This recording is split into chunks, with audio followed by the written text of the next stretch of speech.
I'm through, y'all. 2 for 2 for the day. And I want to talk about what was your reaction when you first seen Snoop Dogg sign with No Limit. I did a post on this on the Collie a couple years ago, and it's still getting a lot of burn. I would consider this to be possibly one of the biggest power moves ever illustrated in hip hop, because if you look back at that time period, Snoop Dogg was cold. Snoop was cold from 96 through 98, mid 98. That was because Suge had Snoop blocked from a lot of features. He couldn't get no work. And the West Coast was going through the transition. And Snoop was the only time he was getting some work, he was doing little compilations. He'll do little features here and there. It was on the Caught Up soundtrack, the game-related soundtrack. He did a feature with Mac 10 on Only in California. But other than that, you didn't really see a lot of Snoop like that from 97. I mean, he had to put his house up. He was going bankrupt. And before people come in this stat talking about, man, why you pocket watching? No, this is documented in many interviews. Even Snoop said this. So don't come at us for, presenting what's already facts.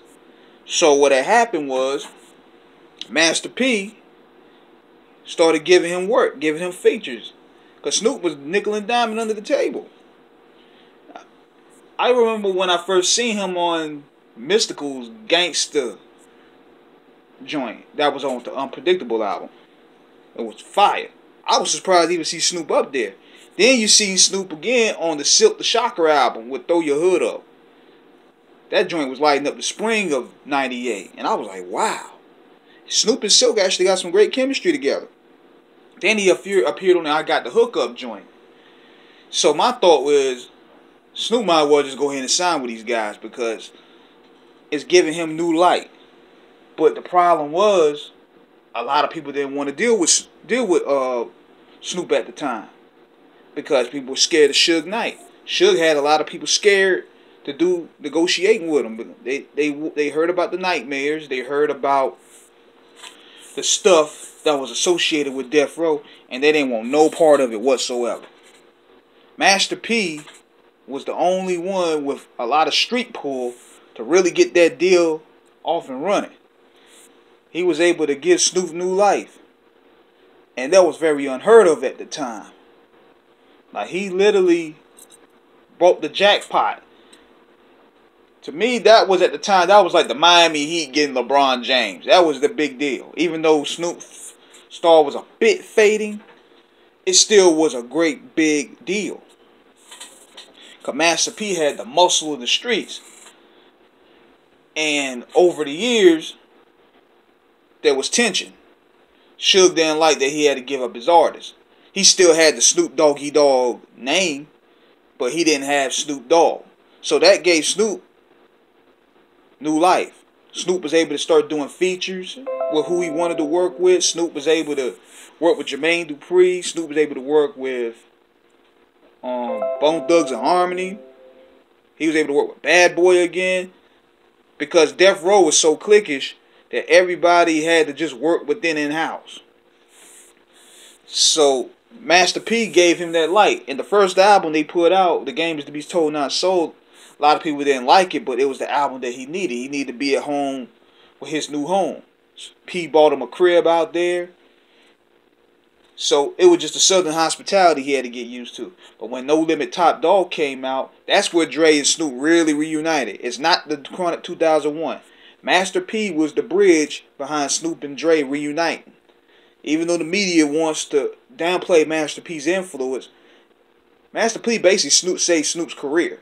Saved his life, a matter of fact. And what people don't know also is Down For My Niggas, which is probably one of the hardest club bangers of all time. That's like a response to Death Row, from what I'm hearing. That's a response to that incident where Snoop possibly, allegedly got smacked up outside of the comedy show in 1998, outside the I Got the Hookup joint. So No Limit put that out in response, like, look, y'all ain't gonna touch Doggy Dogg.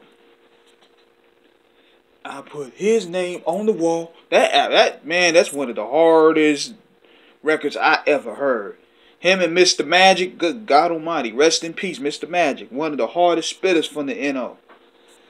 And Snoop, he didn't really fit on that record to me, but the record served its purpose.